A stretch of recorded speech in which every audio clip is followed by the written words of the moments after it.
Hit and run that killed 3 black girls. Family members delivered emotional statements in court, with one grieving mother saying she will never forgive the driver for leaving the children to die. And Forest Whitaker's acclaimed crime drama Godfather of Harlem will end with its 5th season. It will conclude with a 2-hour series finale on MGM+. Get BIN News now on demand 24/7 on the iHeartRadio app.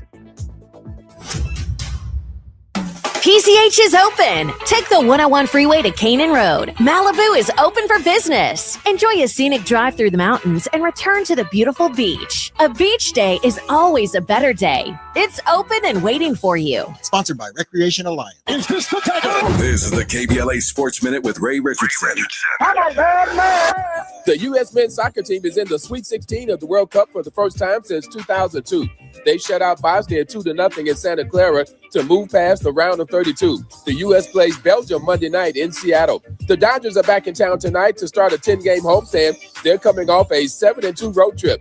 The Dodgers take on San Diego tonight in the first game of a 4-game series.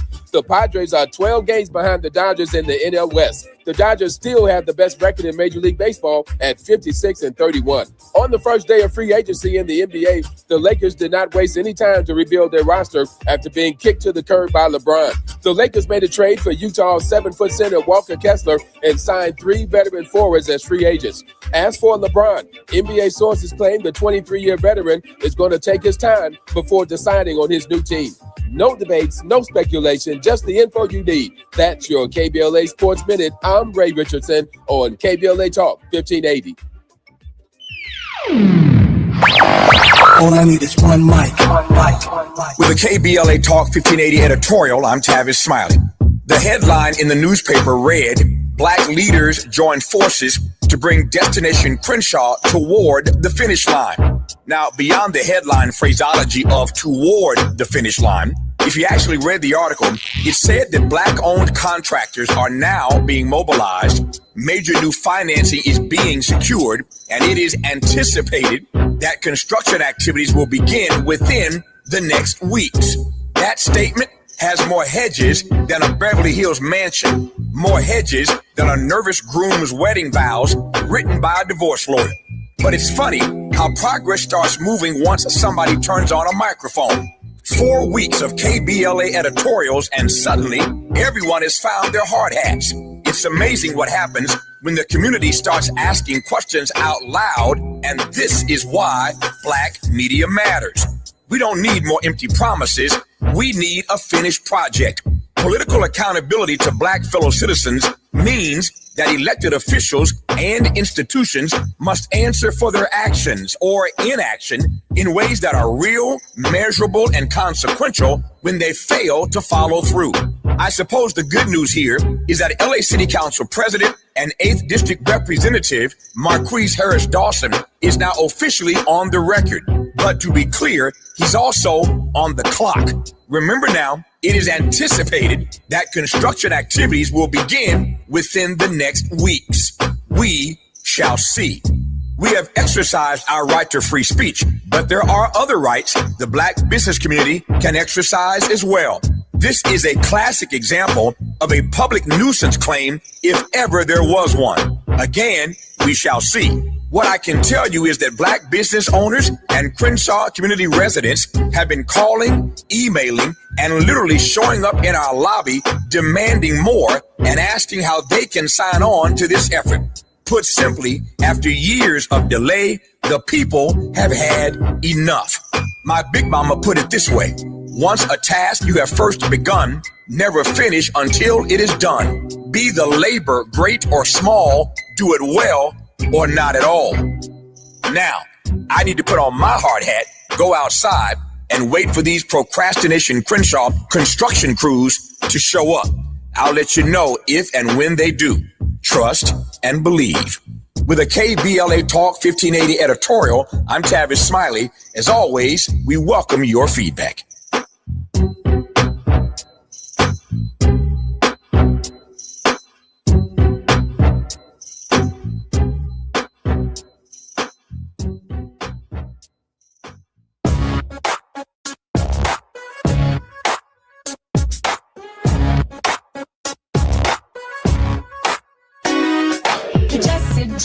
Junior Show.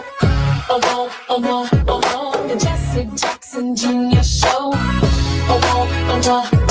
The Jesse Jackson Junior Show. The Jesse Jackson Junior Show. Come on and talk with me. Come on and listen to me. Come on and talk with me. Come on and listen to me. KBLA. Talk 1580, download the app. I'm Jesse Jackson Jr. It's Thought Provoking Thursday on the Jesse Jackson Jr. Show. 48 hours away from the 250th anniversary of the Declaration of Independence. Not quite the founding of the nation itself, which was the Constitution of the United States on September 17, 1787. But one way or the other, the foundation of America was set July 4th, 1776, when Thomas Jefferson etched the immortal words in the Declaration of Independence that all men, and of course, yes, women, are created equal. We'll be discussing America's unfinished assignment, re-educating ourselves on democracy in this hour on the Jesse Jackson Jr. Show.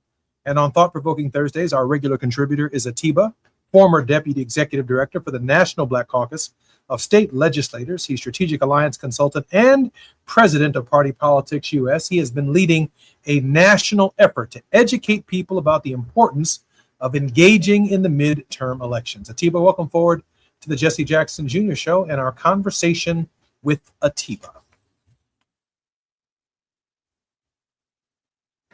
How are you, Atiba? I think you have to unmute, brother. Good, Jesse. How are you? Doing great, brother. Atiba, first of all, grateful for the opportunity to have this conversation with you before the 250th anniversary this coming Saturday, July 4th, at a moment that Americans are struggling with a number of issues, from housing to groceries to healthcare to childcare to education. You make the argument that America's unfinished assignment is re-educating ourselves for democracy. Atiba, share with us your thinking. Yeah, my thinking is that there have been so many different things that have happened over the course of our 250-year history that has moved us forward, and yet there's still things that keep moving us backwards. And when you look at history and you look at, let's go back to the beginning, when only white male landowners could vote. So that excluded other white males, let alone those who were enslaved, Native Americans, etc. And over the course of time, we've constantly been fighting this battle for inclusion. And yet when we keep making these jumps, or we win some battles, somehow we end up back here. And I can just say as quickly as possible that if you look at where we were in 2008, some people thinking that we have moved to this post-racial society, and yet here we are 18 years later, and we're battling things that were happening 50, 60 years ago. The way that we continue to fall backwards is when we get out of being a part of what we like to believe is a representative democratic government. It happened in the 80s, it's happened in the 90s, it's happened now, it's happened all the way back in time. And when I often bring up Congressman John Lewis, it is because of the reminder of not only how hard they fought to earn us the right to vote, but because of where we have evolved to, where we have taken that vote for granted. And that if we want to continue to move the country forward to becoming this more perfect union that we believe that our founding fathers promised, it has to be that all of us stay engaged, and we have to figure out ways that we build coalitions as opposed to falling into the divisions. I'm Jesse Jackson Jr., listening to the Jesse Jackson Jr. Show. We are discussing on our show today America's unfinished assignment, re-educating ourselves about democracy in our conversation with Atiba. More on KBLA Talk 1580 when we come forward. It's afternoon drive time with Jesse Jackson Jr. Only on KBLA Talk 1580. Wishing happy birthday to KBLA. 5 years old, yeah, with more that's coming your way. Congratulations, come on, y'all, let's celebrate. Happy birthday to KBLA. 5 years deep and we still going up. Built it from the ground, never real, no one else. Real talk on the air, then the truth get heard. Every day the proof getting served. He had a vision and he stayed with the plan. Now they tapped in from the beach to the land. Never back down, 7 days of the week, still going up now. We 5 years deep. Wishing happy birthday to KBLA. Happy smiling, you did it with 5 years today. Congratulations, come on y'all, let's celebrate. Happy birthday to KBLA.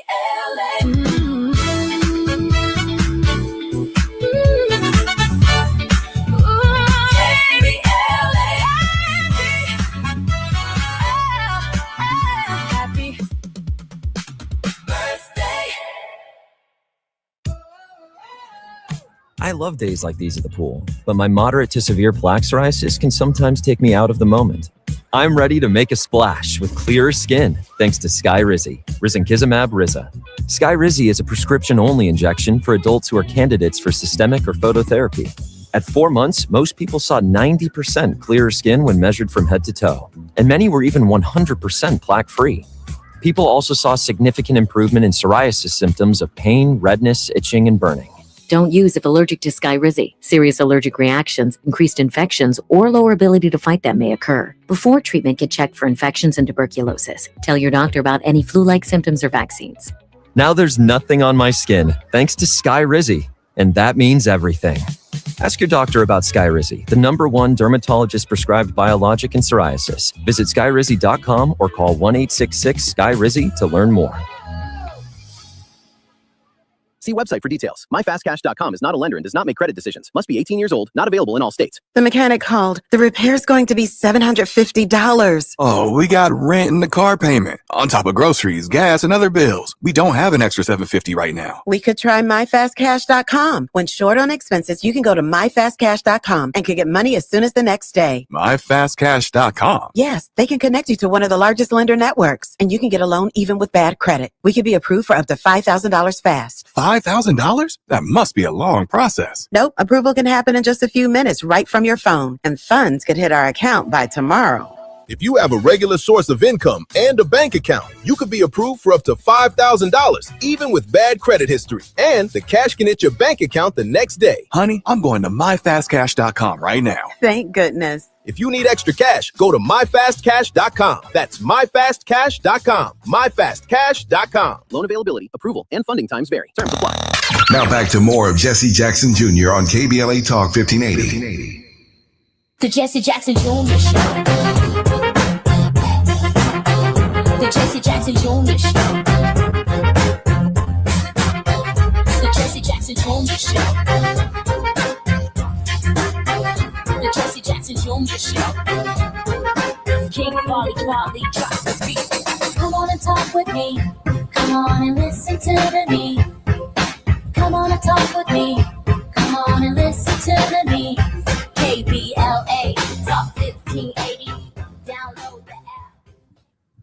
I'm Jesse Jackson Jr. Welcome forward to the Jesse Jackson Jr. Show. We are celebrating in some of our answers and commemorating in others of our answers the 250th anniversary of the United States of America. Our very special regular contributor in this thought-provoking Thursday is our conversation that we have with Atiba. Atiba, welcome forward to the show. Jesse, great to be here. Atiba, can I challenge a common assumption before we get to some of these questions about what Americans are really asking?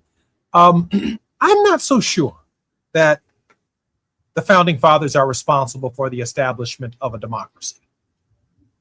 In your opening thoughts, you indicated that white male landowners could vote, but not other white men. Native Americans and African Americans were denied the franchise along with women. At that time, as in now, probably half, if not more, of the population. When Mr. Benjamin Franklin exits the convention, Mrs. Powell asks him the question, well, what have y'all been meeting for a few days now, but what have y'all created for us? And he responded, a republic if you all can keep it. A republic, not a democracy. Now, this is September 17th, 1787. So there is no Bill of Rights until 1791. So there's no freedom of speech. There's no gun, musket ownership. There's no due process under the Fourth and Fifth Amendment type due process. I'm not discussing 14th Amendment due process because there's no 14th Amendment. There are reasonable searches and seizure expectations, probable cause, all the way up to even something I protest every single show, the 10th Amendment, states' rights, which the slaveholders, basically held on to their power by using the state legal systems to justify it. But the democracy really starts with one, bringing a caste of people, the newly freed slave, into the system. We needed the 13th Amendment that. We needed equal protection of the laws and birthright citizenship, the 14th Amendment for that. Guaranteeing the franchise for African American men in the 15th Amendment, and then in the 19th Amendment, giving women the right to check the republic by giving them the right to vote in the 19th Amendment. And then this whole generation of X, Y, and Z, these young people getting the right to vote with the 26th Amendment to the Constitution. And that was a process. It's a process to make America a democracy. And I'm not so sure that we do ourselves justice when we say the founding fathers brought on these shores democracy. They simply did not. They did not. We amended America into a democracy. And with that said, all of those of us who've been left out of the original deal here in the United States, you raise certain questions that the American people at this hour are asking. And the only way you're arguing that we hold the system accountable is by voting and participating in the midterms. Can we go through some of those questions, what Americans are really asking, Atiba? Sure. But so you start off asking, could you ask a question? Yes, you can ask a question, Jesse. Thank you for it in terms of how you just put that. And, we can get into the weeds and talk about what the founding fathers did or they didn't do. Are we living today in a democratic society? Many of us would hope that we are, but we also know that we are losing a battle. The country was created first because of a Declaration of Independence that we never called exactly what it was. It was a declaration of war. We also don't go back and look at what the compromises that took place and how we even got into the language of that all men are created equal. And you can't do that without going back to Jefferson's notes and Jefferson's what he actually submitted to the, at the time, Continental Congress, which actually talked about the king was waging war against human nature itself and violating its most sacred rights of life and liberty. So the language in itself that begins and the Declaration of War, the Declaration of Independence, actually started because or came about or was inspired by with language that actually was because of the moral issue of slavery. But we never talk about it from that standpoint. So when I'm saying in terms of this piece, and you mentioned caste, and I loved reading Isabel Wilkerson's Cast: The Origins of Our Discontents, because one of the things she does is invites us to consider that this is an unfinished challenge. And it's an unfinished challenge and an unfinished question. And it never is a question that I believe ever actually gets answered. And that's the beauty of it, that it continues to evolve. Because if it didn't, then in 1776 and to where we are today, we would still be living in a slavery society. And so the genius of the document of the Declaration of Independence, the genius of the Constitution, isn't what it didn't do, it's what it allowed us to still be able to do. And unfortunately, because we don't stay engaged in the democratic process, we lose control of state legislatures. We lose control of our cities. We lose control of our Congress. And now we lose control of the presidency. So in terms of all of those things wrapped into this, there are so many different schools of thought. But the one is that with a representative government and a president and a state legislature, what have you, we have all of these different ways of being represented. But it's not just about being represented. It's about what role you play in that representation. So when I talk about voting, it's not just about voting, Jesse. That's just the beginning part. The education part is the civics lesson about how we continue to push forward an agenda that works for us. But it doesn't work if you just think it's supposed to work for one community. It has to be one that works for the America so that it fits and addresses the needs of the communities. I have 5 questions that I'd like to ask you. What to the person who is trying to raise their family, who's asking questions about affordability in raising their family, what to that family is the meaning of July 4th, 2026? I don't know how I can define for them what it is. What I can say is they can ask the question of, how do I fit? Not just as an individual, because part of where I think we continue to go wrong in this country is we continue to look at me and we've forgotten about we.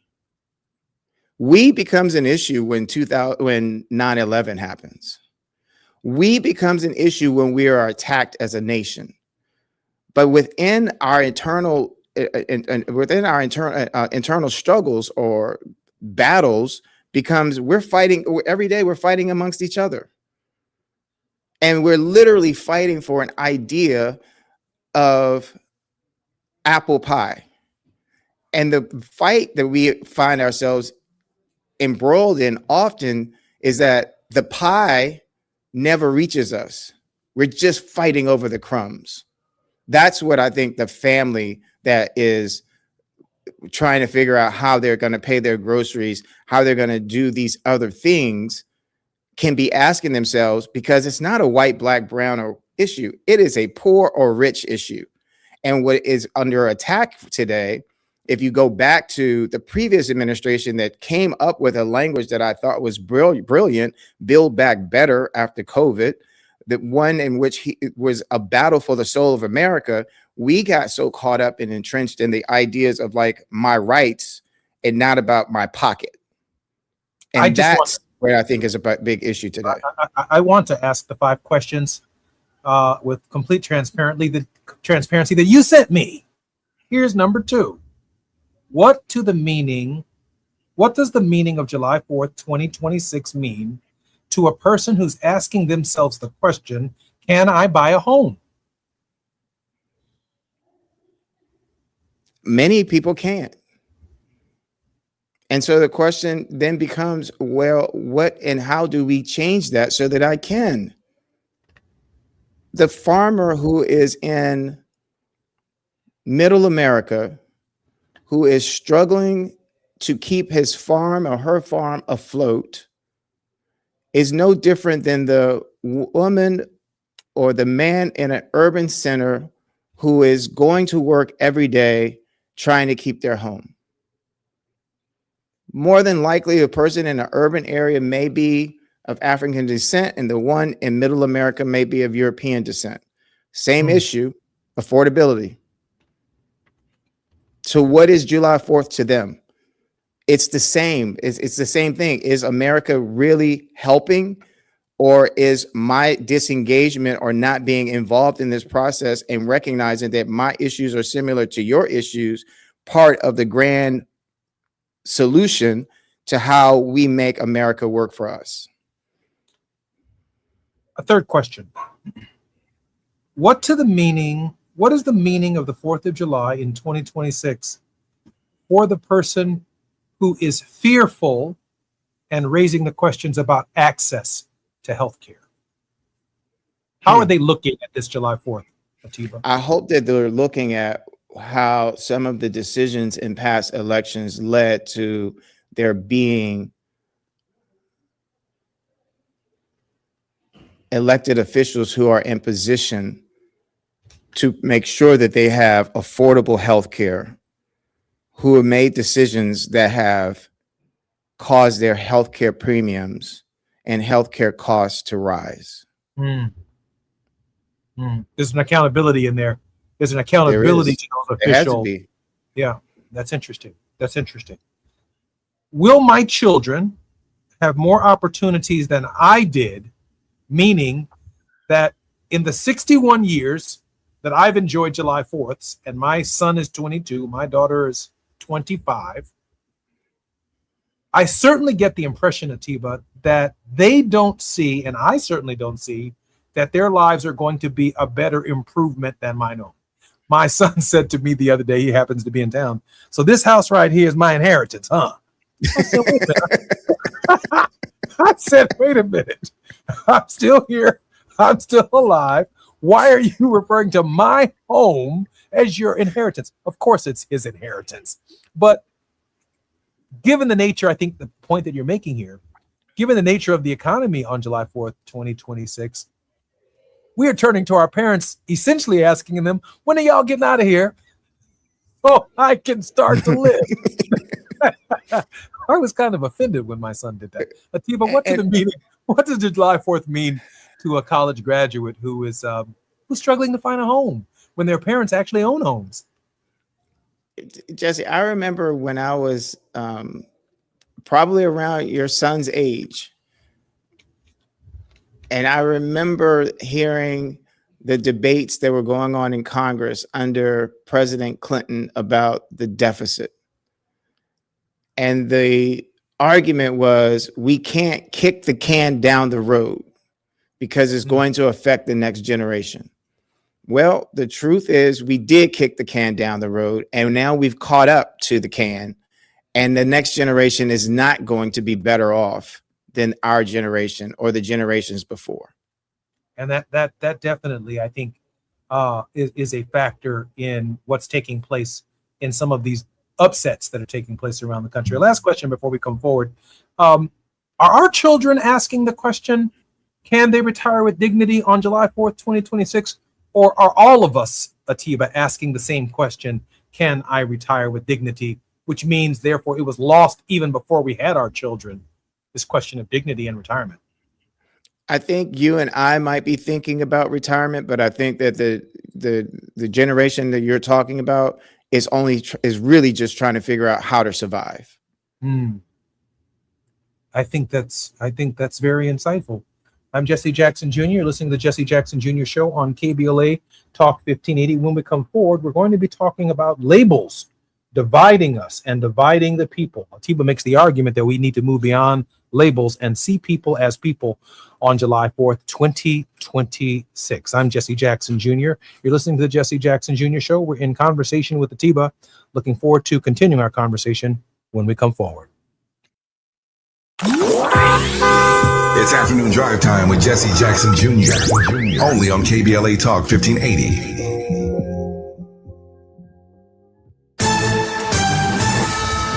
I'm Amber Payton with BIN News Now. Black Chicago Police Superintendent Larry Snelling is stepping down July 13th after 38 years on the force. When we've already had countless teen trends, street takeovers, multiple mass shootings. Alderman Ray Lopez praised Snelling's work, but says the timing is bad with summer shootings and teen gatherings on the rise. A federal judge is blocking President Trump's order restricting mail-in ballots from being carried out nationwide. Trump signed the order earlier this year ahead of the midterms, prompting lawsuits from Democratic-led states and the NAACP. A Washington, D.C. judge ruled Wednesday that the Postal Service cannot enforce the order in any state. And Tennessee Republican Senate leaders are asking Governor Bill Lee to halt executions after a failed lethal injection attempt.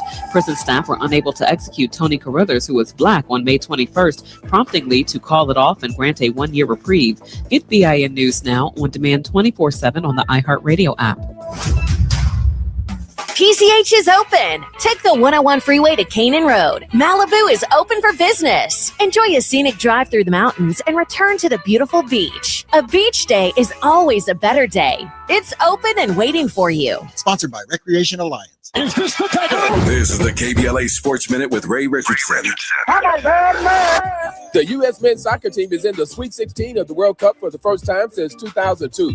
They shut out Bosnia 2-0 in Santa Clara to move past the round of 32. The U.S. plays Belgium Monday night in Seattle. The Dodgers.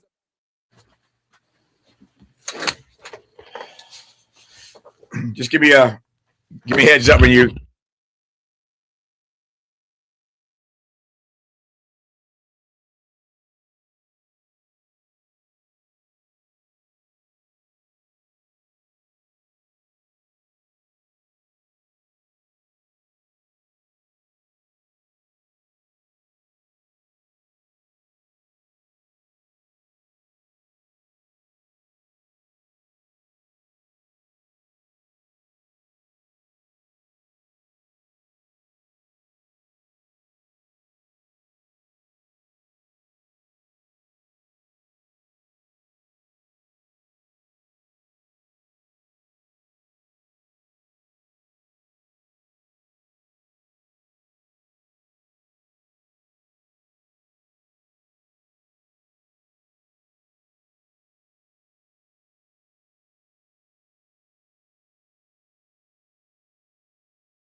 for their actions or inaction in ways that are real, measurable, and consequential when they fail to follow through. I suppose the good news here is that LA City Council President and 8th District Representative Marquise Harris Dawson is now officially on the record. But to be clear, he's also on the clock. Remember now, it is anticipated that construction activities will begin within the next weeks. We shall see. We have exercised our right to free speech, but there are other rights the Black business community can exercise as well. This is a classic example of a public nuisance claim, if ever there was one. Again, we shall see. What I can tell you is that Black business owners and Crenshaw community residents have been calling, emailing, and literally showing up in our lobby demanding more and asking how they can sign on to this effort. Put simply, after years of delay, the people have had enough. My big mama put it this way: once a task you have first begun, never finish until it is done. Be the labor great or small, do it well or not at all. Now, I need to put on my hard hat, go outside, and wait for these procrastination Crenshaw construction crews to show up. I'll let you know if and when they do. Trust and believe. With a KBLA Talk 1580 editorial, I'm Tavis Smiley. As always, we welcome your feedback.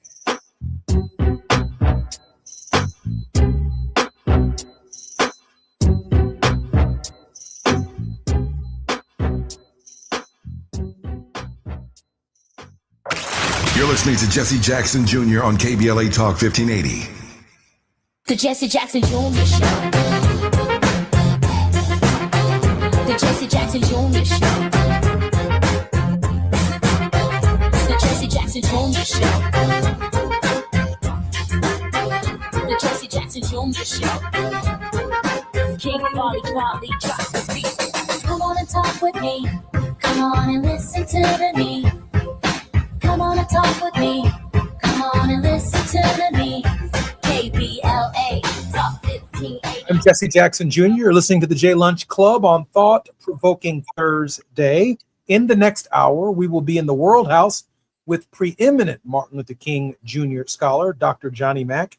Also joining us in that hour is the preeminent Howard Thurman scholar, Dr. Walter Fluker. We're going to bring Dr. King and Dr. Fluker back together through those men who have studied them most for the purposes of determining the answer to the question, to what does the meaning of the 4th of July mean for the American Negro today? I'm Jesse Jackson Jr. You're listening to the Jesse Jackson Jr. Show on KBLA Talk 1580. We are presently in our conversation with Atiba. Atiba, welcome forward to the show. Good to be here, Jesse. Atiba, you make the argument that one could argue that labels are dividing us. Another could argue that people are dividing us. And of course, the argument exists that both are.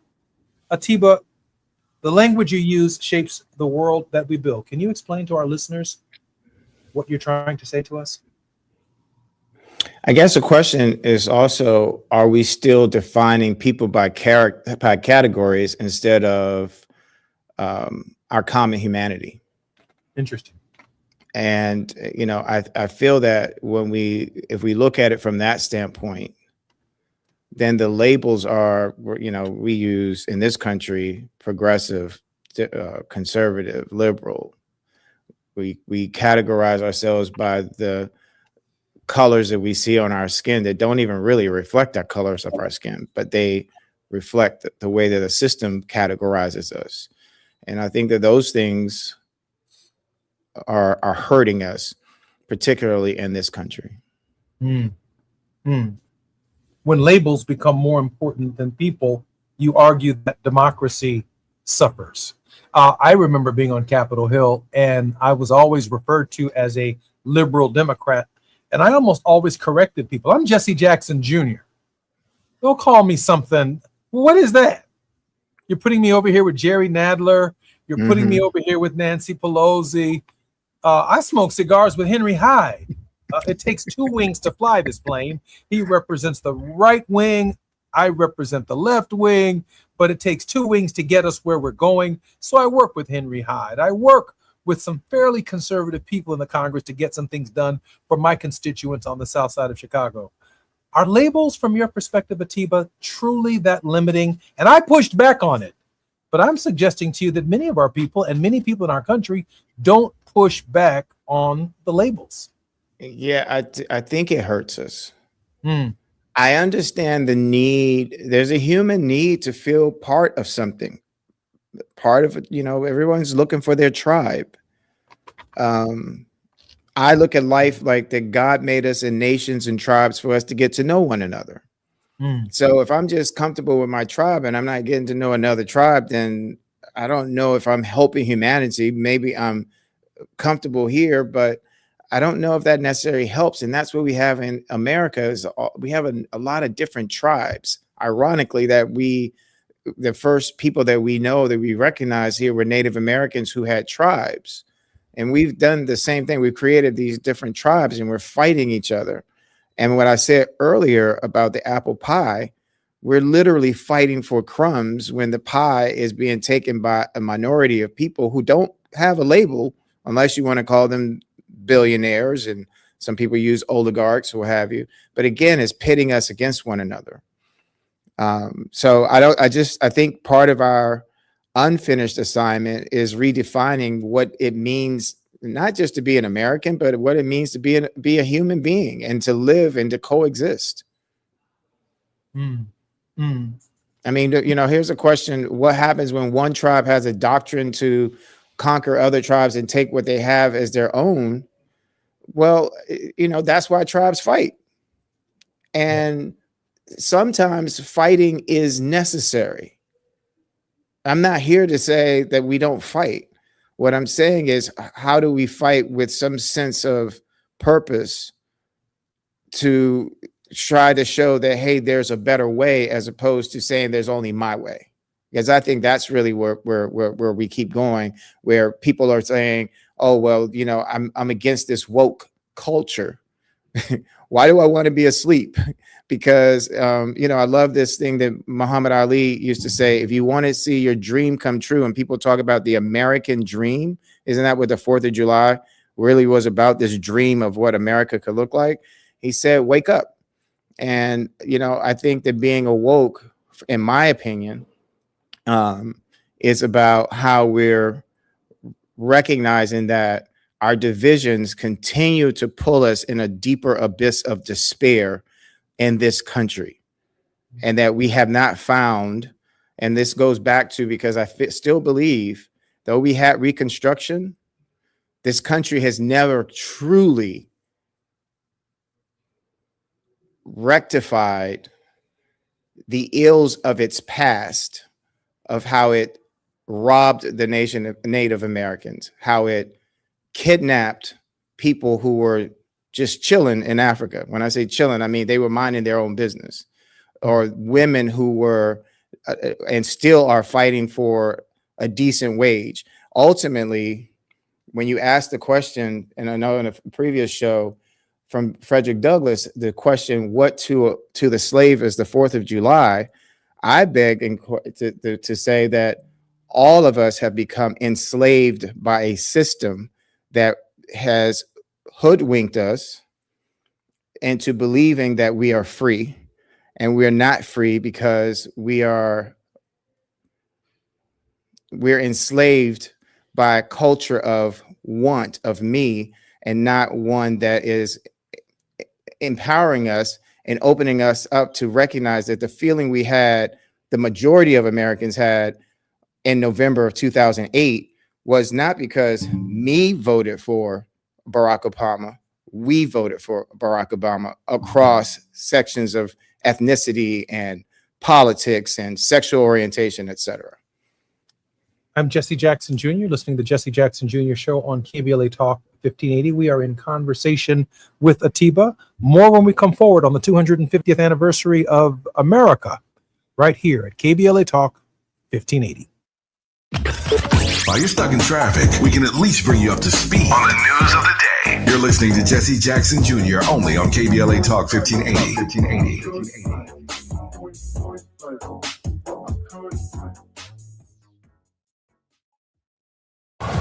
Going to a World Cup match in LA this summer? Ditch the parking stress and ride Metro. With direct service from across LA County, it's the easy way to get there for just $1.75 each way. Listen up, KBLA delegation. We have something you need to hear. Right now, you may qualify for low-cost home internet. And we're not talking about a catch. This is real. Many internet service providers offer low-cost internet plans if anyone in your household is enrolled in CalFresh, Medi-Cal, SSI, or is income eligible. There are a lot of families in our community who deserve to be connected. Here's all you do. Call 844-461-7893. That's the Get Connected call center. Real people ready to help you enroll today. Or go online to internetforallnow.org to find a provider near you. You may also qualify for a low-cost computer through Human IT. Connectivity is not a luxury. In 2026, it's a necessity, and you deserve access just like everybody else. Call 844-461-7893. That's 844-461-7893. KBLA's got you. If you missed any of this, you can always go to our website at kbla1580.com. Brought to you by KBLA Talk 1580 in partnership with the California Emerging Technology Fund, CETF. You have something to say, and we want to hear it. KBLA Talk 1580 is engagement radio, not outrage radio. A place where your hopes, your frustrations, and your ideas are welcome 24 hours a day, 7 days a week. Real talk, real people, real Los Angeles. KBLA Talk 1580, the station that sounds like the city looks. Tune in on your AM radio dial at 1580. Download our free KBLA 1580 app or listen live on our website at kbla1580.com. Unapologetically progressive. KBLA Talk 1580. We've got a lot to talk about. KBLA Talk 1580 joins you in standing for voting rights. The midterm election campaign season is here now. The 2028 presidential election is right around the corner. When We All Vote is a leading national nonpartisan initiative on a mission to change the culture around voting and to increase participation in each and every election by helping to close the race and age gap. Created by Michelle Obama, When We All Vote brings together individuals, institutions, brands, and organizations to register new voters across the country and advance civic education for the entire family and voters of every age to build an informed and engaged electorate for today and generations to come. When We All Vote empowers their supporters and volunteers to take action through voting, advocating for their rights, and holding their elected officials accountable. It's all in for 2026 and 2028. Please visit whenweallvote.org to stand up for your rights, voting rights. This is a community call to action from KBLA Talk 1580. Getting around LA doesn't have to cost a lot. Metro has fares that fit every budget. 20 free rides for qualified riders through the Life Fare program. Free passes for students with GoPass and affordable options for everyone in between. Wherever you're going, Metro's got you covered. Visit metro.net/fare programs. Now back to more of Jesse Jackson Jr. on KBLA Talk 1580. The Jesse Jackson Jr. Show. The Jesse Jackson Jr. Show. The Jesse Jackson Jr. Show. The Jesse Jackson Jr. Show. King Volley, drop the beat. Come on and talk with me. Come on and listen to me. Come on and talk with me. Come on and listen to me. KBLA Talk 1580. Download the app. Atiba worked as a TV political contributor for BNC News, The Heat, In the Know with Mo, The Leslie Marshall Show, and the One America News Network. He most recently was a guest host on Rising, an American daily news and opinion web series produced by Washington, D.C.'s political newspaper, The Hill. Atiba, welcome forward to the Jesse Jackson Jr. Show and our weekly conversation. Thanks for having me, Jesse. Atiba, let me ask you this question. I mean, in the final analysis, in this system, we function profoundly as individuals. One of the exciting things about the work that you have been bringing forward to the American people, emphasizing the importance of elections and the importance of the midterms, is that through voting, while you may be a Baptist and I may be a Catholic, You may be a Jewish or Muslim or Christian, but when we cast our vote, when we cast and use the franchise, and when votes are tallied on election day, in ways that we may not recognize in the grocery store, or ways that we may not recognize when we're sitting next to someone on the bus riding the L, or on the subway, or on the D train, we get to look up and see the numbers of people who identify with many of the issues we believe in based upon their participation in the process. And that too is part of the genius of America, that we can vote. You've made the argument that midterms effing matter. On this, the 250th anniversary of the Declaration of Independence, or as you said, the declaration of war that led to our independence, what to the voter today is the meaning of the 4th of July? Well, on the surface, the meaning is it's a day to watch fireworks, eat hot dogs, have some apple pie. That's on the surface. I mean, people are going to get together, hopefully in families or what have you. But the issue that comes from that is, how much does it cost for those hot dogs? How much does it cost for those fireworks? How much does it cost? Do you have the money to pay for those things? And if you're paying for them after the 4th, will you have the money to go forward? And I think, in terms of with voting, and I'm very, very open about saying this, that I think about the way that I do about voting because of the late Congressman John Lewis, who wrote in my book, To Atiba, with faith and hope, keep your eyes on the prize. Well, I think that within this country, and that I definitely still am hopeful. I still have faith in God that these things that are happening today are meant to teach us something. And I believe that the lesson is that we have to come together. My hope is that people don't allow themselves to become so hurt, and that they stop asking first whether a solution is liberal or conservative or progressive or what have you. That in order for us to move forward, the vote is important. And it's important because there were so many people that not only fought and gave their lives and got hurt in the process of helping us get the right to vote, but the vote is important because in 2008, we saw something monumental happen, historic happen. And then, as Gina says, we assumed we were good. And we got upset in some ways because in 8 years, some things didn't happen that we thought should have happened in an 8-year period. And the realization is you need to be able to continue the work. So the 8 years that happened under President Obama, and so for some people in some communities, it felt like in 2016, those things went backwards. In 2020, it felt like, okay, we can go forward. And then 2024, some people feel as if we've gone backward. And no one wants to take any responsibility for it. But I believe that a large part of the responsibility, Jesse, is not something that happened in 2008 or 2016 or 2020 or 2024. It's something that was happening long before that. There became a progression. And that progression was taking our votes for granted.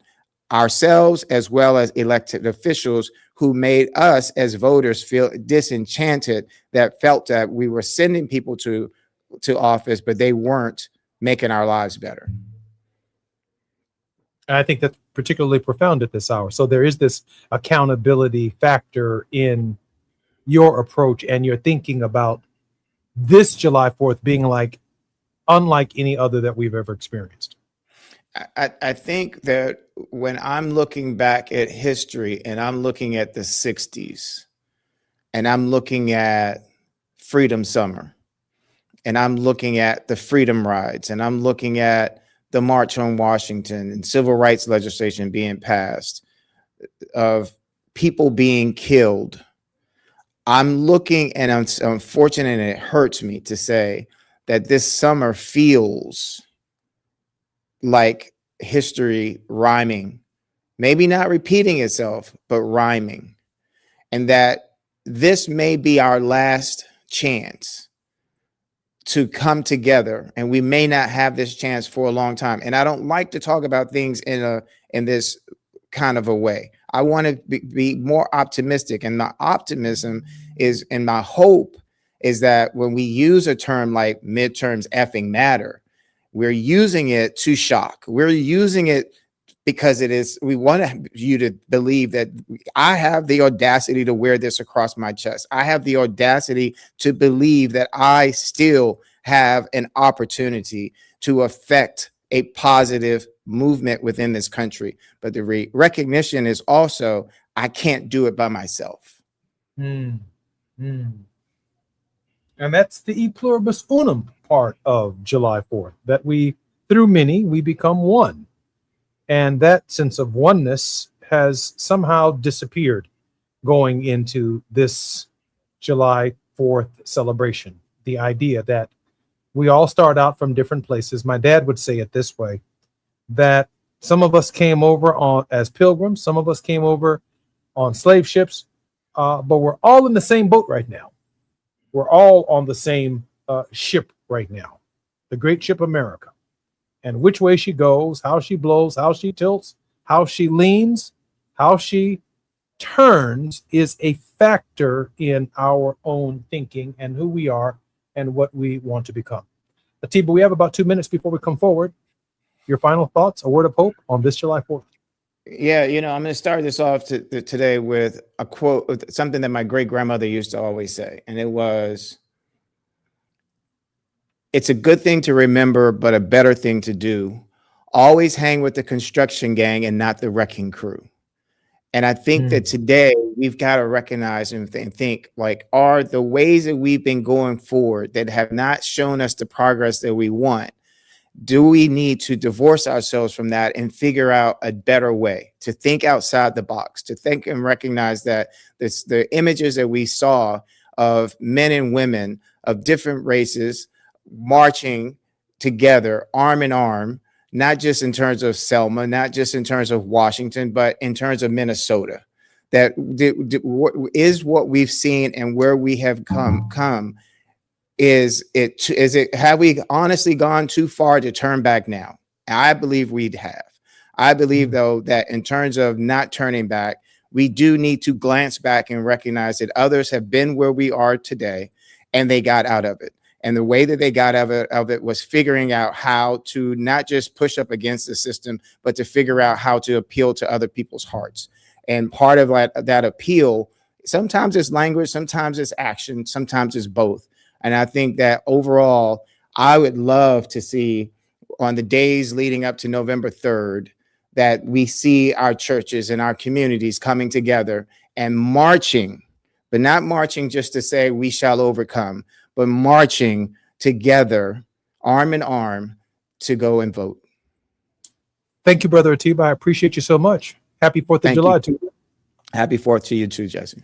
I'm Jesse Jackson Jr., listening to Jesse Jackson Jr. Show. When we come forward, we'll be in the World House with Dr. Johnny Mack. Our very special guest will be Dr. Walter Fluker. An interesting conversation, I expect, on this July 4th. Dr. Mack is a King Scholar, eminent. Dr. Walter Fluker, a Howard Thurman Scholar, eminent. More on KBLA Talk 1580 when we come forward.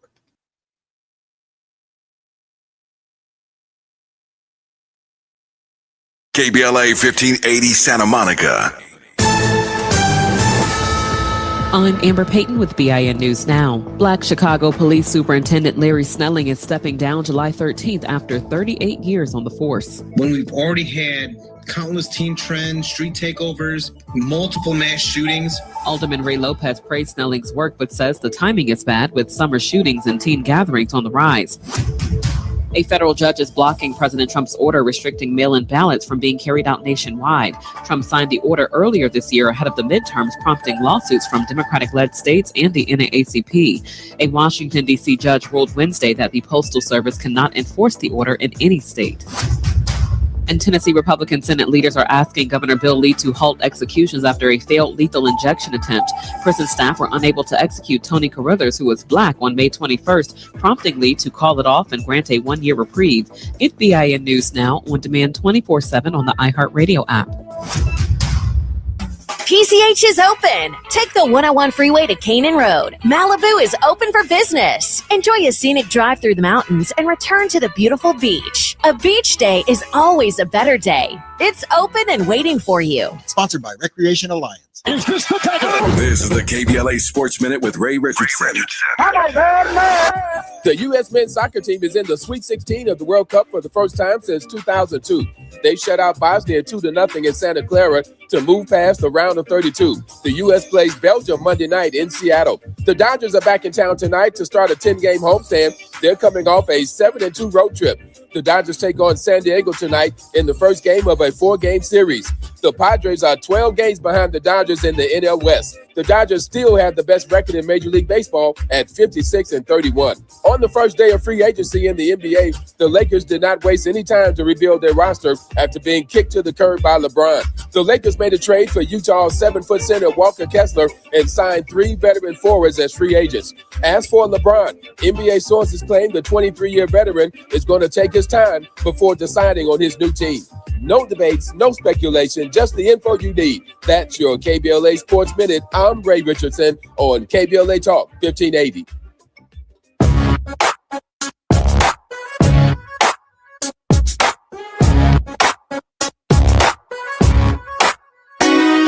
Jesse Jackson Jr. Show.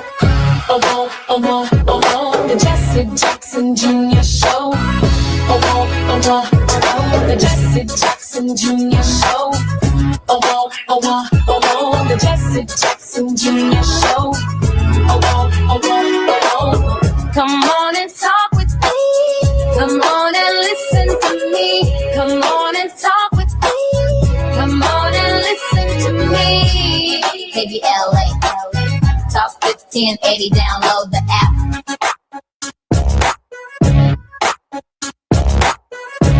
I'm Jesse Jackson Jr. Welcome forward to the Jesse Jackson Jr. Show.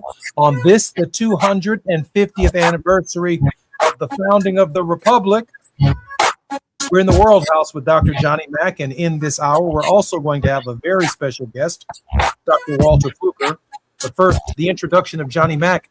Johnny Mack is an eminent historian and scholar of the work of Martin Luther King Jr., and Dr. Walter Fluker is an eminent scholar of Dr. Howard Thurman.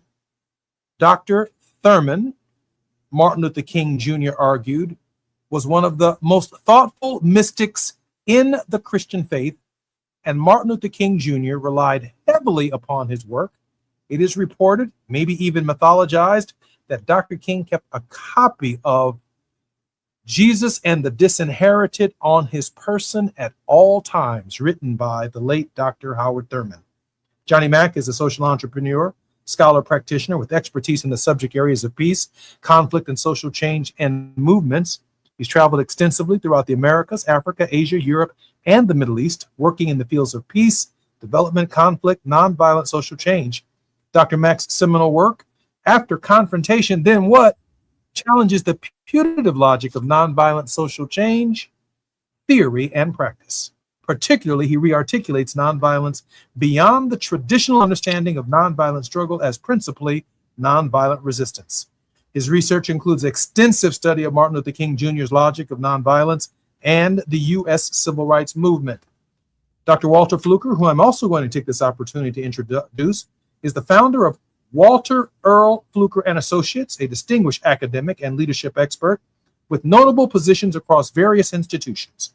He currently holds the title of Distinguished Professor at the Howard Thurman Center, Hartford University for Religion and Peace, and has had 10 years as the Dean's Professor at Emory University's Candler School of Theology and Professor Emeritus at Boston University, where he also managed the Howard Thurman Papers Project. Johnny, welcome forward to the Jesse Jackson Jr. Show and the World House with Johnny Mack. Jesse, it's just great to be here. Thank you. It's always a pleasure to be here with you, and the occasion can't be more auspicious than the 250th anniversary of the nation. Dr. Walter Fluker is also in the studio with us as well, but I want to direct the first question on Johnny Mack's show to Dr. Johnny Mack. Dr. Mack, please answer this question for us before we come forward in the break. We got about 4 minutes, and I'm going to ask a similar question to Dr. Fluker, and we're going to cover some aspects of his book as well. What is the meaning of July 4th, 2026, to the American Negro, to the American people, and even to the state of our democracy at this hour? Dr. Beck. Yeah. Well, that question is not, well, it's not the first time, obviously, Jesse, that question, now somewhat famous, has been asked, but making it contemporary to the challenges and opportunities that confront we African Americans, us as African Americans, is pregnant with meaning, faced with the challenges that we have.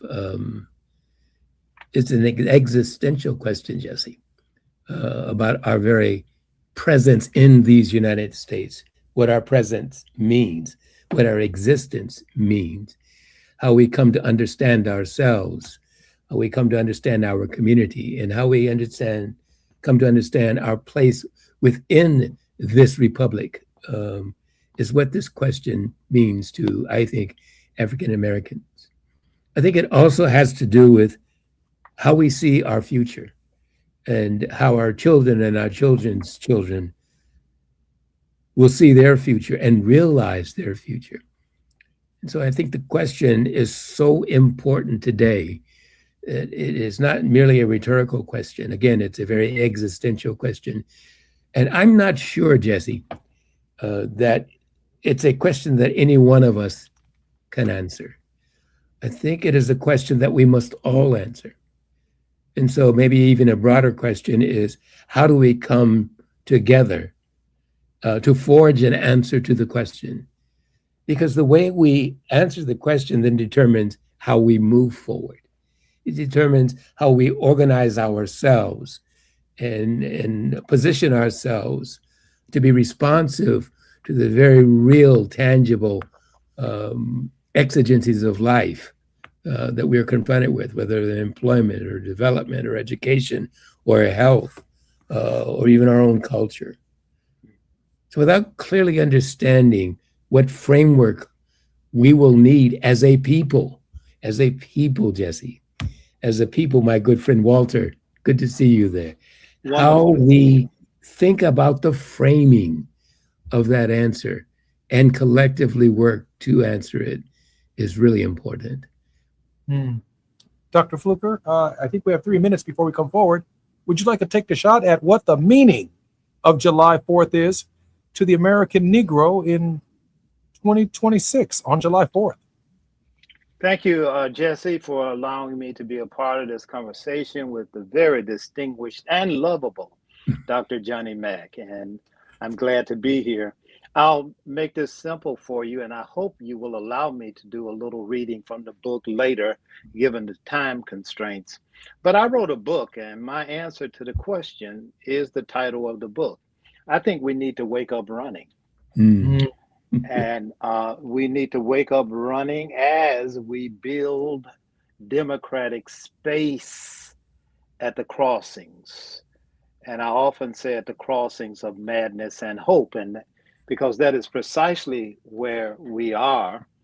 And it's in some ways almost tangible when you hear or listen deeply, if you can imagine Frederick Douglass speaking on that July the 4th, 1852.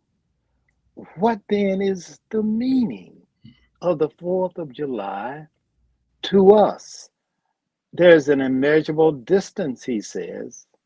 There are disparities. He uses the language of disparities and distance as a way of talking about the legal and economic boundaries produced and maintained through the marking of his Black body. And this is a Black body that was legally denied citizenship, commodified through labor, and restricted in mobility across both physical and social space. Douglass saw what we need to see now, that maybe some days we feel like a citizen and some days we don't. Wow. Mm. Wow. Very, very powerful. I can say this, when we come forward on KBLA Talk 1580, we're going to be blessed because Dr. Walter Fluker is going to read from us a significant passage from his book, Wake Up Running. And we will continue our dialogue on what to the meaning of African Americans is July 4th, 2026. More on KBLA Talk 1580 when we come forward. It's afternoon drive time with Jesse Jackson Jr. Only on KBLA Talk 1580. Wishing happy birthday to KBLA. 5 years old, yeah, with more that's coming your way. Congratulations, come on y'all, let's celebrate. Happy birthday to KBLA. 5 years deep and we still going up. Built it from the ground, never real, no one else. Real talk on the air, then the truth get heard. Every day the proof getting served. He had a vision and he stayed with the plan. Met it tapped in from the beach to the land. Never back down, 7 days of the week, still going up now. We 5 years deep. Wishing happy birthday to KBLA. Tell me smiling, you did it with 5 years today. Congratulations, come on y'all, let's celebrate. Happy birthday to KBLA.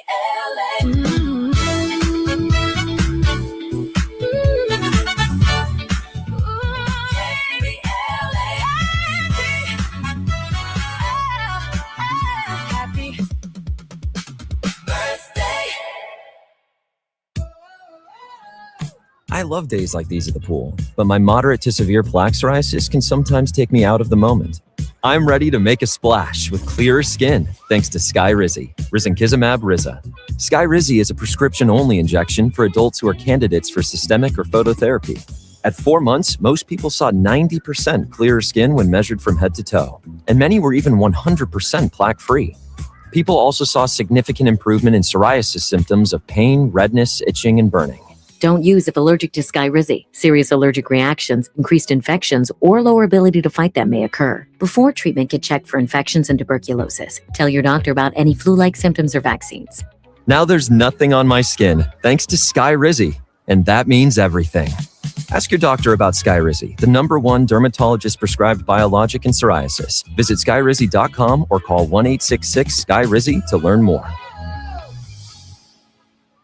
See website for details. MyFastCash.com is not a lender and does not make credit decisions. Must be 18 years old. Not available in all states. The mechanic called. The repair's going to be $750. Oh, we got rent and the car payment. On top of groceries, gas, and other bills. We don't have an extra $750 right now. We could try MyFastCash.com. When short on expenses, you can go to MyFastCash.com and could get money as soon as the next day. MyFastCash.com. Yes, they can connect you to one of the largest lender networks, and you can get a loan even with bad credit. We could be approved for up to $5,000 fast. $5,000?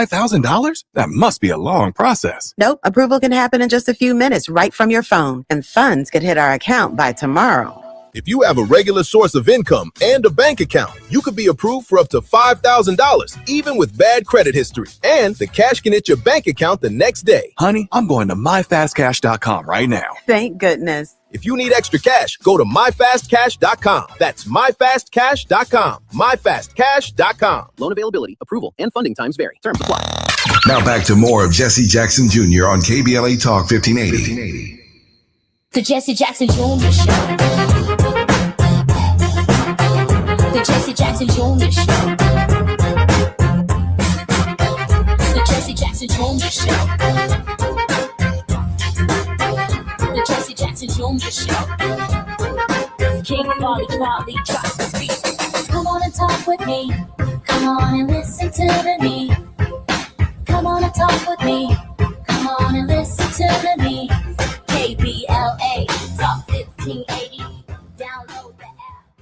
I'm Jesse Jackson Jr. You're listening to the Jesse Jackson Jr. Show on KBLA Talk 1580. We are in the World House with Dr. Johnny Mack. Dr. Mack's research includes extensive study of Martin Luther King Jr.'s logic of nonviolence and the U.S. Civil Rights Movement. He explicates Dr. King's logic of nonviolence using King's call to restructure the social edifice and particularly its triple evils of poverty, racism, and militarism with a revolution of values that is effected through peaceable power. Dr. Mack, welcome forward to the Jesse Jackson Jr. Show and the World House, your show right here on KBLA Talk 1580. Thank you, Jesse. I've got to ask you the question. I think I'm certainly going to ask it of Dr. Fluker as well. What would Dr. King say about this July 4th against the backdrop of the triple evils of poverty, racism, and militarism, Dr. Mack? Well, one of the things he would say, Jesse, I am certain of, is after all these decades, from 1968 to almost 1928, we're just a couple of years short, but after all of these decades, or excuse me, 2028, we've gotten no further than we have. That is, all of the gains, as significant as they were, and we can talk about what those gains were in terms of the passing of certain Civil Rights Act and so on and so forth. We are 2 steps forward and 200 steps back, it seems, that we've not made the kind of progress that he, I believed we could make if we would all grab a hold of that arc of the universe and bend it toward justice. You know, that was his vision, his idea, that while the arc of the universe is long, he said, it bends toward justice. But he understood that that bend is not necessarily a natural phenomenon. Rather, it is the determination of individuals and groups of African Americans in partnership with the rest of our nation and even the globe to take hold of that arc and pull it toward justice. And so I think he would be profoundly disappointed to see that we seem to have lost hold of the arc, Jesse. And, therein lies our challenge, to find that grasp again and to pull it toward justice. Dr. Walter Fluker currently holds the title of Distinguished Professor at the Howard Thurman Center, Hartford University of Religion for Religion and Peace, and has had tenures as Dean's Professor at Emory University, Candler School of Theology, and Professor Emeritus at Boston University, where he also managed the Howard Thurman Papers Project. Today, and most recently, he has released his new book, Wake Up Running, a philosophical and poetic text that speaks to the core of our grim moment, according to Dr. Cornel West. Wake Up Running, Building Democratic Space at the Crossings. Dr. Fluker is going to bless us with a passage. Dr. Fluker, take your time.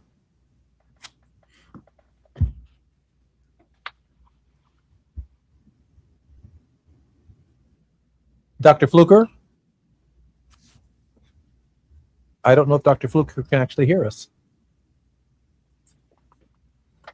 Dr. Mack, I'm waiting for Dr. Fluker. I want to make sure that he has his headphones on so that he can hear us. He's going to come back in. Dr. Mack, I'm going to ask at some point in time how Howard Thurman, from your perspective, might have also seen this July 4th against the backdrop of his spirituality, his sense of purpose, and his alignment with things around him. These are some of the hottest days, by the way. For a man who would sit around, Dr. Fluker once told me, and talk to trees and study nature, but he would not be able to withstand some of the heat.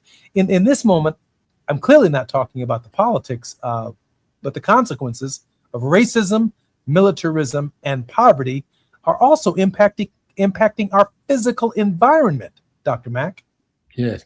Well, I'm certainly not the Thurman scholar, but I recall fond days of reading, as a young man, Dr. Thurman's work in Saturday Evening Post, if anybody knows what that is.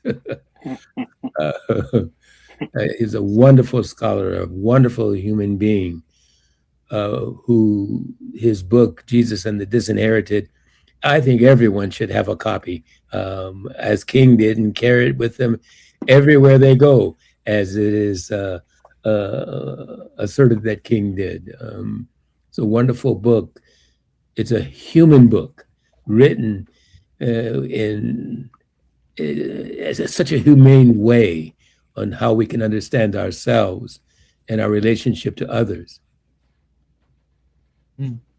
Dr. Fluker, are you with us? I can't hear Dr. Fluker. Yeah. Johnny, let me continue our conversation even as we continue to deal with, Sure. these roaming outages of power have been a factor in the heat wave. And I'm fascinated by, one, obviously by Frederick Douglass, 1852, July 5th, actually, the day after the July 4th. It's a hindsight speech of the celebration that that generation of Americans had experienced when he offered his critique. It seems to me that today's timing, which Dr. Fluker alluded to, if Frederick Douglass were delivering the same speech today, he wouldn't be too far off from being referred to as a prophet, having delivered it more than 160 years ago. Yeah, for sure. And, time is something that we place in order to keep track of ourselves, our appointments. But time really has no boundaries. And I think that while we count years in terms of the Earth's rotation and so on and so forth within the universe around the sun, really counting time is about counting the mile markers in our own lives individually and collectively. And so in many ways, time has stood still on issues of race, of justice, of peace, Jesse. That is, we are marking time rather than making progress. And in fact, as I suggested before our last break, we are regressing rather than progressing. And so, yes, prescient would be, even to this very day, Douglas's statement about how we understand this 4th of July. Dr. Mack, I don't think I was making an overstatement when I suggested that on September 17th, 1787, when the Constitution was written, we were talking about a republic. That the Bill of Rights did not apply to us until the 13th, 14th, and 15th Amendment, if you will, grandfathered us into the Constitution. So we have a critique of what it means to be grandfathered into the Constitution of the United States. And my reflection includes the reality that African Americans and our struggle are largely responsible for making this country democratic. It is nearly impossible to suggest that we were a democracy on September 17th, 1787. And yet we give, and this requires some intellectual and scholastic gymnastics, we give the founding fathers the credit for founding democracy when the reality is they haven't done that at all. Dr. Fluker, are you back with us now? I am here. Can Dr. you hear Fluker, me? Yes. I certainly can. We want to wake up running with you, Dr. Fluker. This is our good about 5 minutes before we come forward. Take your time and read us that important passage that you want to share with our listeners, if you wouldn't mind. Yes, thank you. This is from the introduction of Wake Up Running, and it references Frederick Douglass. Ideally, democratic space, whether by divine creation, natural law, or the authority of reason, is the authentically human association where everyone is equal, with certain inalienable rights, among them life, liberty, and the pursuit of happiness. But we're all aware that this has been a problematic assertion since its beginning. It was a runaway, the inimitable Frederick Douglass, who on the celebration of the 4th of July, 1852, raised the question, what to the slave is the 4th of July? He extolled the virtue of the idea of democratic space embedded in the preamble of the Declaration of Independence, while vigorously interrogating the contradictions and revealing its irony. I say it with a sad sense of the disparity between us, he says. I am not included within the pale of this glorious anniversary. Your high independence only reveals the immeasurable distance between us. The blessings in which you this day rejoice are not enjoyed in common. The rich inheritance of justice, liberty, prosperity, and independence bequeathed by your fathers is shared by you, not by me. The sunlight that brought light and healing to you has brought stripes and death to me. This 4th of July is yours, not mine. You may rejoice. I must mourn. And here's to my earlier references. I continue. Douglass calls into account the sad sense of disparity between himself and the all-white male assembly that authored the words of the preamble, and the immeasurable distance between him and their descendants. The disparities and distance endured by Douglass were not incidental, they were legal and economic boundaries produced and maintained through the marking of his Black body that legally denied him citizenship, commodified his labor, and restricted his mobility across both physical and social space. The book, Wake Up Running, interrogates how bodies that still remain outside the white heteronormative ideal signaled the disputed terrain of democratic space. For our purposes, democratic space is the contested and creative arena where historically excluded and unwelcome bodies challenge socially constructed norms and hierarchies to assert their presence, voice, and rightful belonging in the world, redefining the order of who counts, who speaks, and who shares in community. In its most profound sense, democratic space is both the personal and public site of moral and spiritual relations and associations that underpin the significance of democracy as a form of government. I believe that creating, cultivating, designing, and sustaining democratic space, thusly understood, will become more and more the primary ethical task of leaders in this semi-quincentennial of our nation's founding. Thank you, Jesse. I'm Jesse Jackson Jr. More with Dr. Walter Fluker and Dr. Johnny Mack when we come forward.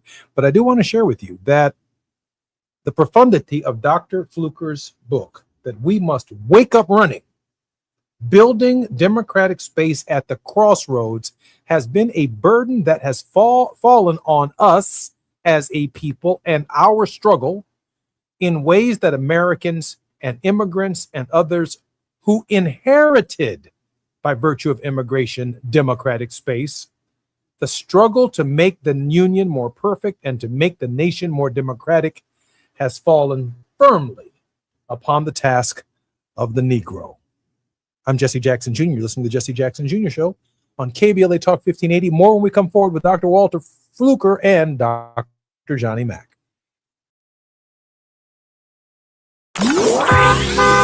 It's afternoon drive time with Jesse Jackson Jr. Only on KBLA Talk 1580.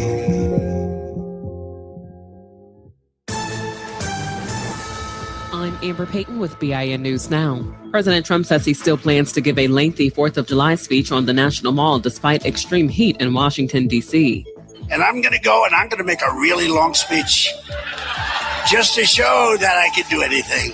He made the comment during remarks in North Dakota. Forecasts call for dangerous daytime heat, though temperatures are expected to drop into the upper 80s by his 9 p.m. speech. An Air Force major arrested at the Capitol will not face charges. Jason Watson was detained after calling for the impeachment of President Trump and Vice President Vance during a news conference attended by Black Democratic Congressman Al Green. Capitol Police say Watson was on the House steps without a member of Congress present, but a D.C. court official says no case will be filed. And prosecutors in Tiger Woods' DUI case will be allowed to review his medical records. A judge approved access to records from Woods' hospital visit after his March crash on Jupiter Island. Get BIN News Now on demand 24/7 on the iHeartRadio app. PCH is open. Take the 101 freeway to Canaan Road. Malibu is open for business. Enjoy a scenic drive through the mountains and return to the beautiful beach. A beach day is always a better day. It's open and waiting for you. Sponsored by Recreation Alliance. This is the KBLA Sports Minute with Ray Richardson. The U.S. men's soccer team is in the Sweet 16 of the World Cup for the first time since 2002. They shut out Bosnia 2-0 in Santa Clara to move past the round of 32. The U.S. plays Belgium Monday night in Seattle. The Dodgers are back in town tonight to start a 10-game homestand. They're coming off a 7-2 road trip.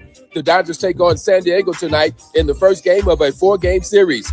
The Padres are 12 games behind the Dodgers in the NL West. The Dodgers still have the best record in Major League Baseball at 56-31. On the first day of free agency in the NBA, the Lakers did not waste any time to rebuild their roster after being kicked to the curb by LeBron. The Lakers made a trade for Utah's 7-foot center Walker Kessler and signed 3 veteran forwards as free agents. As for LeBron, NBA sources claim the 23-year veteran is going to take his time before deciding on his new team. No debates, no speculation, just the info you need. That's your KBLA Sports Minute. I'm Ray Richardson on KBLA Talk 1580.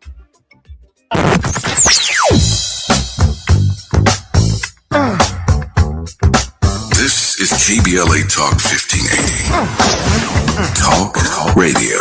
That's music to your ears. We're unapologetically progressive. KBLA Talk 1580. We've got a lot to talk about. Hi, I'm Zoe Williams, aka the Voice of Reason, encouraging you to join me weekdays from 7 to 9 p.m. for the world's most intriguing relationship radio roundtable. Every night, I facilitate and encourage our loyal listeners to participate in the most engaging relationship discussions you'll hear anywhere. So make it a point to rendezvous with me, Zoe Williams, the Voice of Reason, Monday through Friday, 7 to 9 p.m. Pacific Standard Time. Trust me, your relationships will never be the same. The VOR is on fire tonight. Unapologetically progressive. KBLA Talk 1580. We've got your black. Ready to order? Yes. We're earning unlimited 3% cash back on dining and entertainment with the Capital One Saver card. So let's just get one of everything. Everything? Fire everything. The Capital One Saver card is at table 27 and they're earning unlimited 3% cash back. Yes, Chef! This is so nice. Had a feeling you'd want 3% cash back on dessert. Ooh, tiramisu. Earn unlimited 3% cash back on dining and entertainment with the Capital One Saver card. Capital One, what's in your wallet? Terms apply. See CapitalOne.com for details. There is no denying that we've always been the conscience of this country. KBLA Talk 1580 is progressive talk radio built for our community, by our community, and with hosts who look like you, live near you, and care about what you care about. 50,000 watts of truth right here in Southern California. KBLA Talk 1580. Listen live on your AM radio dial at 1580 or stream us live on our KBLA1580.com website or on our free KBLA 1580 app. Unapologetically progressive. You're listening to Jesse Jackson Jr. on KBLA Talk 1580. The Jesse Jackson Jr. Show. The Jesse Jackson Jr. Show. The Jesse Jackson Jr. Show. The Jesse Jackson Jr. Show. King Volley, drop the beat. Come on and talk with me. Come on and listen to the me. Come on and talk with me. Come on and listen to the me. KBLA Talk 1580. Download the app.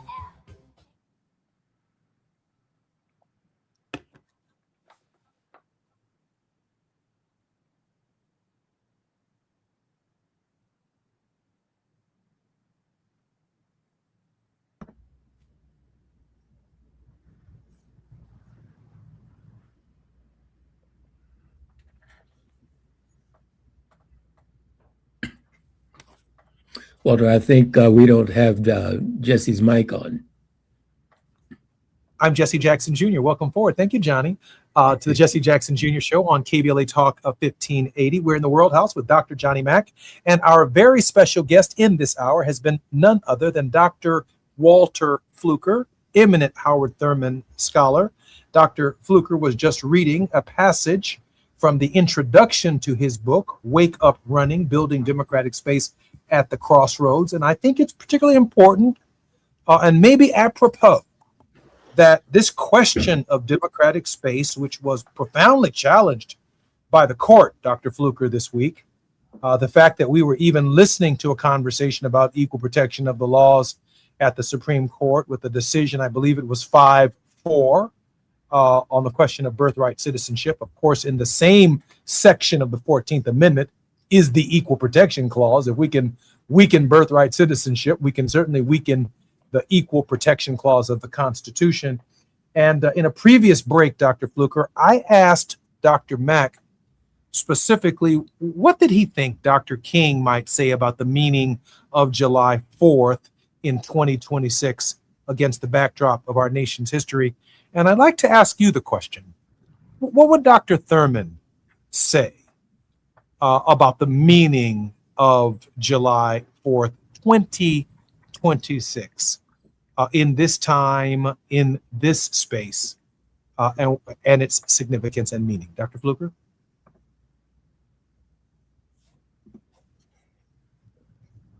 Dr. Fluker? I think I'm having a problem hearing Dr. Fluker as well. He might have a problem hearing me as well. Johnny, let me ask you this question. He posits a really interesting thesis in his new book, Wake Up Running, that in democratic spaces, we are at a crossroads. Mm-hmm. There's a crossings here. Which road do we take, Johnny? Dr. King said it's a burning house. Yeah. So Dr. King asks the question, where do we go from here? That's the same question, isn't it, Jesse? So which road do we take? We take the road of justice. We take the road of nonviolence versus the road of injustice versus the road of violence. Those are equivalents. Violence is a form of injustice, and injustice is a form of violence. Therefore, we can argue that nonviolence is a form of justice, and justice is a form of nonviolence. And so when King asks the question, where do we go from here? We go down the road of justice, down the road of nonviolence, down the road of peace. I've argued, Johnny, over the last week or so that no two July 4ths are ever the same. But for the slave, from 1619 until the Declaration of Independence, there are 157 July 4ths where it's just another day.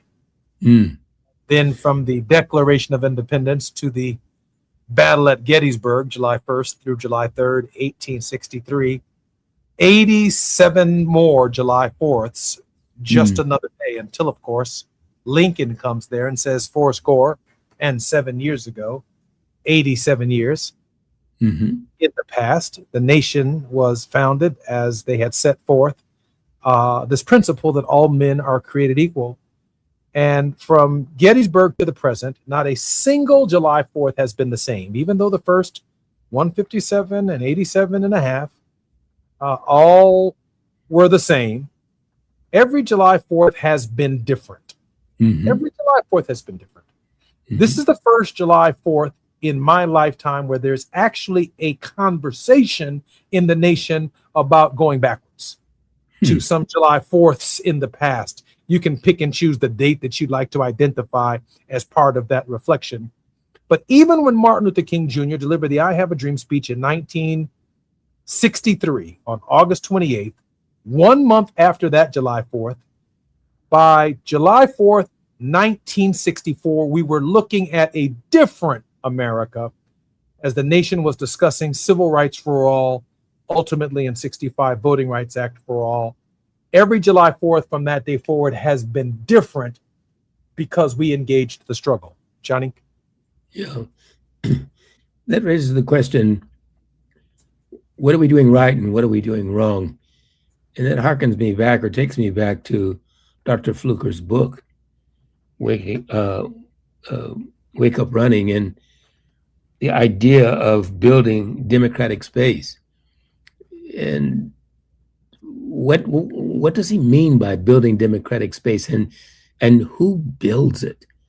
I think that Dr. Fluker and I both, in answering that question, would agree that democratic space is the space of the people. It is the civic space. It is the space where we take charge of our lives and the life of our community. That's the people's responsibility. And we have abdicated our responsibility of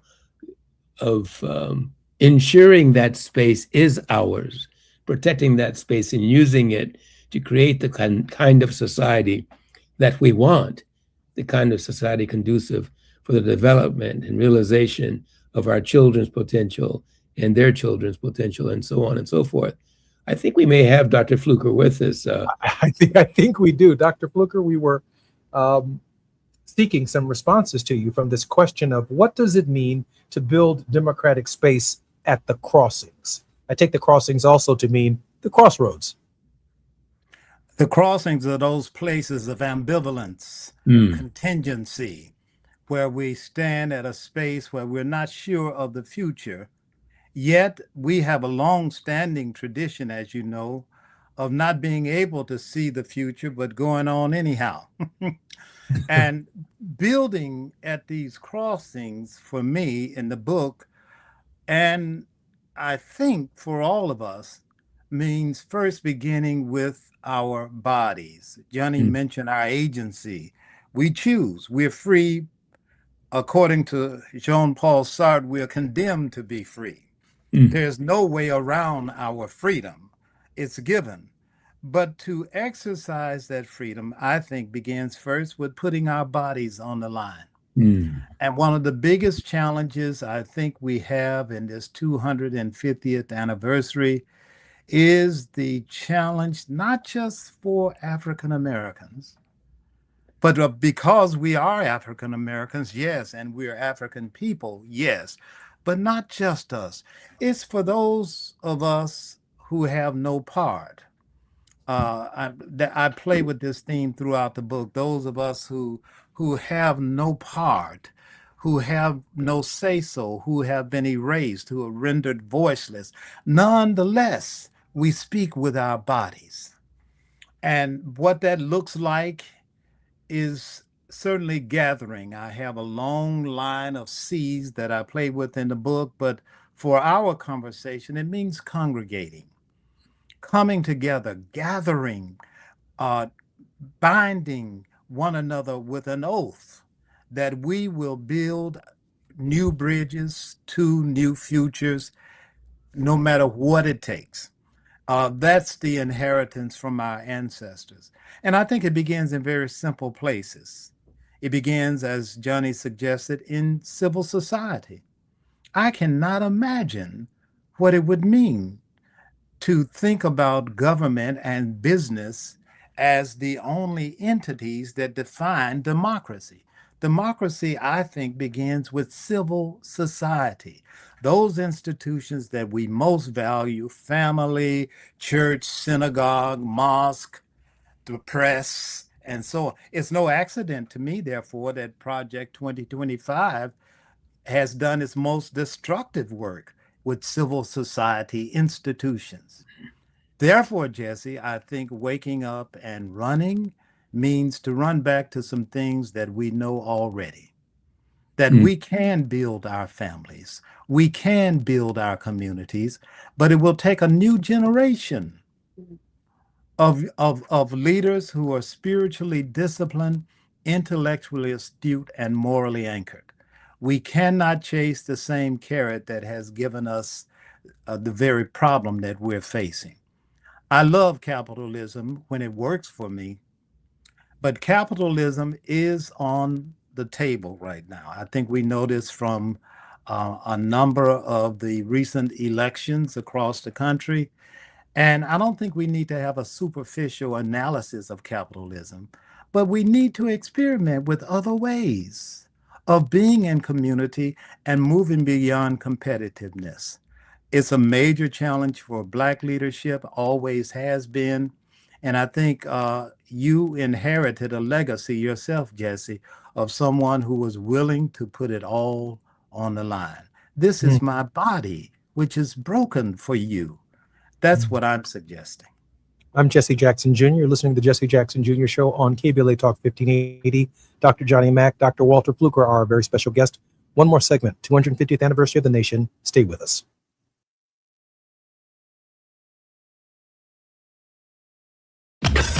While you're stuck in traffic, we can at least bring you up to speed on the news of the day. You're listening to Jesse Jackson Jr. only on KBLA Talk 1580.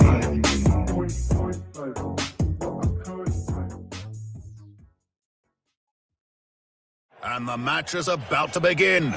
Most of the team is out with COVID-19, so there'll be some substitutes tonight. What's this? We have an unexpected guest on the field. It's a dog, but they could do with extra players. She's going for the ball.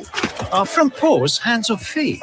Soccer season is full of surprises, and COVID-19 could be one of them. If you test positive, prescription medications may help. Ask your doctor if they're right for you. Learn more at PfizerForAll.com. Sponsored by Pfizer. One of life's greatest mysteries has finally been solved. Who let the dogs out? It's Spruce, the weed and grass killer that's safe for use around people, pets, and bees. When used as directed, spray the leaves for visible results in just 1 hour and dead weeds in just 1 day. You spray, they play. Spruce, pet friendly, weed deadly. Find wherever weed killers are sold. We all hear the radio ads about the IRS. They tell you to be afraid, to be scared, and they try to frighten you into calling. I'm not here to do that. Tax Relief Advocates is different. TRA is here to tell you that if you owe money to the IRS, whether it's $5,000, $50,000, or $500,000, we have a solution. It doesn't matter if you're sitting in your car, at work, or with your kids. No matter where you are, call now. 800-550-9651. Don't lose hope. TRA can eliminate or reduce what you owe to the IRS. Generous programs are now available that can give you a fresh start. Our passion is taxes and helping individuals fix their IRS problems. We have over 1,000 5-star reviews on Google and an A+ with the Better Business Bureau. You don't need to be afraid of the IRS any longer. End your tax nightmare today by visiting us online at TRA.com or call 800-550-9651. That's 800-550-9651. Tax Relief Advocates. Real solutions for real people.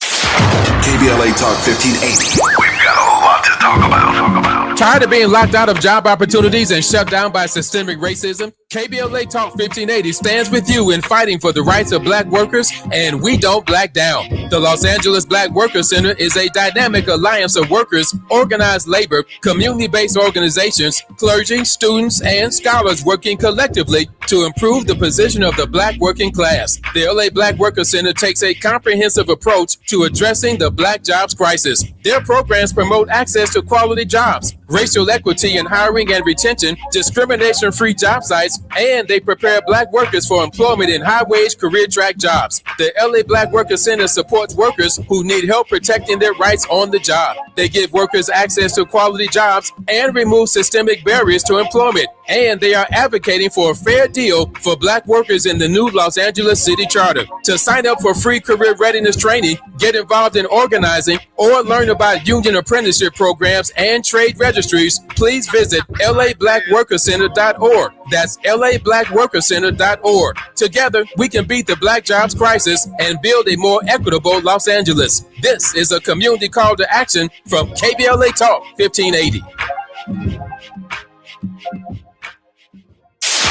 KBLA Talk 1580. We've got a lot to talk about.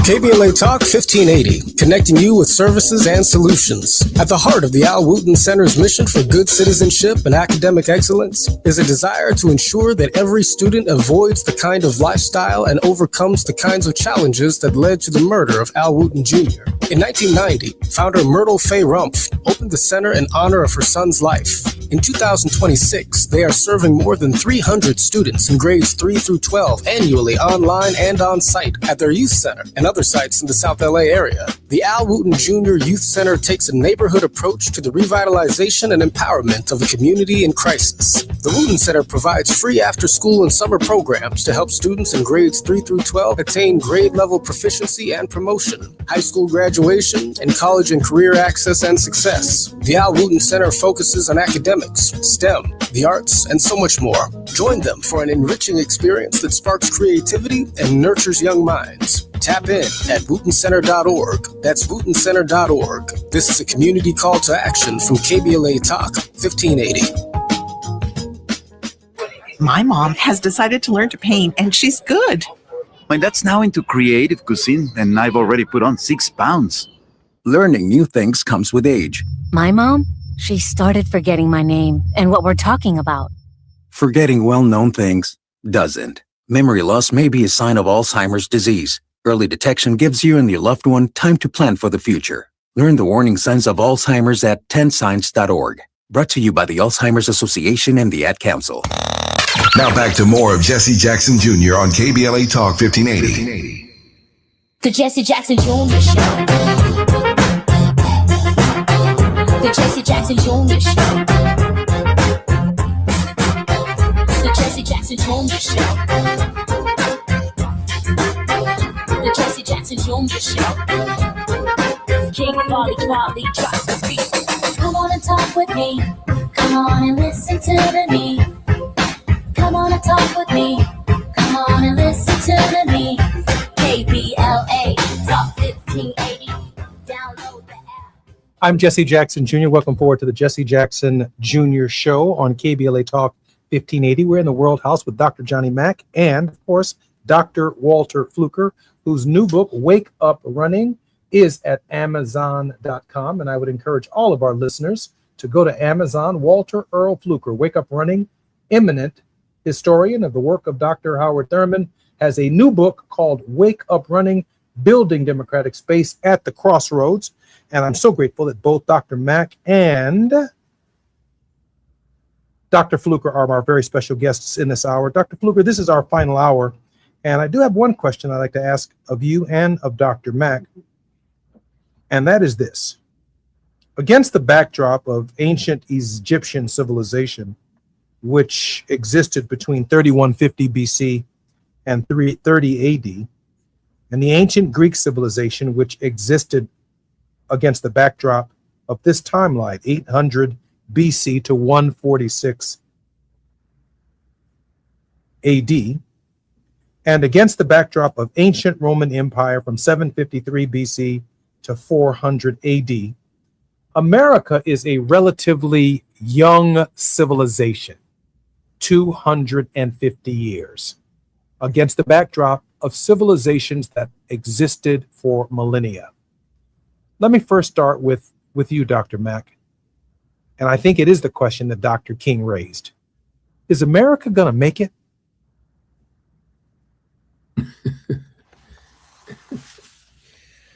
Oh, wow, that's a big question. There are many civilizations that have come and gone. There are many who would argue that certainly the America we know today is not the America that's coming. The question is, what does the future hold for America? Is America going to make it as it is today? Well, I certainly hope not. I hope that America of tomorrow is very different from the America of today, because I think that the United States of America as a nation state has not lived up to the true meaning of its creed, as Dr. King declared on that August 28th day, 1963. And so I hope not, Jesse. I hope it lives up to the true meaning of its creed, that all men and women are created equal and endowed with certain inalienable rights. I'm sure that my good friend and colleague, Dr. Fluker, would welcome weighing in on that question. Please, Dr. Fluker. Is America going to make it? I'm so sorry I didn't hear Johnny, but Howard Thurman had a way of speaking about civilizations. He said that when civilizations build towers to the heavens, he's referencing Babel. He says, when they fail to see their ethical responsibility, the seed scatters. Then he has another reference about civilizations. He said, if we fail, God is able to create a new civilization from anthills. And the point being that we are part of infinity. We're so small and often so self-important. We build our towers often with arrogance and rage, and we discover that there is a power beyond our very small, finite sense of self that governs and rules all things. So the big challenge for us, I think, if America is to survive, and the jury is still out, and it's way out right now. But if it is, it won't be because of our great intellect, our machinations, and our accumulation of capital.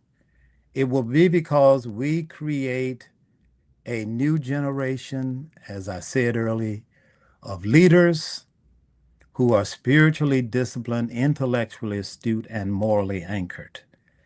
And part of the work I know that Johnny is a part of and I'm part of is how do we educate these new leaders? At least 2 or 3 generations, I've said to you before, Jesse, have arrived on the stage of history without benefit of scripts, of lines. We were inherited because of our civil society institutions. We were given certain scripts. They weren't always the best scripts, but we had some sense of who we are and where we were going. I think part of the work right now, if America, and I'm speaking certainly from an African-American perspective, but I'm thinking larger, if it is, then we must hand those who are arriving on the stage of history new scripts. And scripts that do not ignore history nor our past, but take it seriously, history and memory. But we must also engage them in imagining new futures.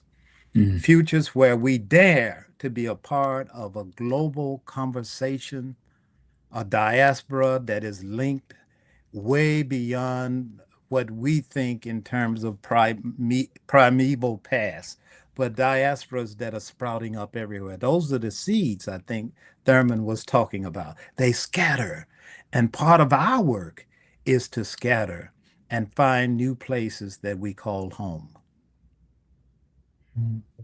Thank you, Dr. Fluker. Thank you for joining Dr. Mack and I. And I'm so grateful. I wish you the best, and I wish you a happy 4th of July. Please give your lovely wife a hug for us, and we are so grateful. Johnny, we've heard from the best.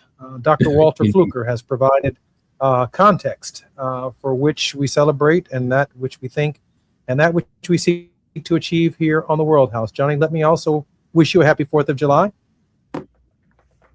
Thank you, Jesse, and the so same to you. Walter, it's good to see you, my brother. I'm so grateful that our very special guests have been here at KBLA Talk 1580. I'm Jesse Jackson Jr. You're listening to the Jesse Jackson Jr. Show. Happy 4th of July, everybody. It's a commemoration. It's also a celebration. Enjoy yourselves, but give reflection to who we are as a people at this hour. I'm Jesse Jackson Jr. listening to the Jesse Jackson Jr. Show on KBLA Talk 1580. Up next, D.L. Hughley. Get him, D.L. KBLA 1580 Santa Monica. I'm Amber Payton with BIN News Now. President Trump says he's still planning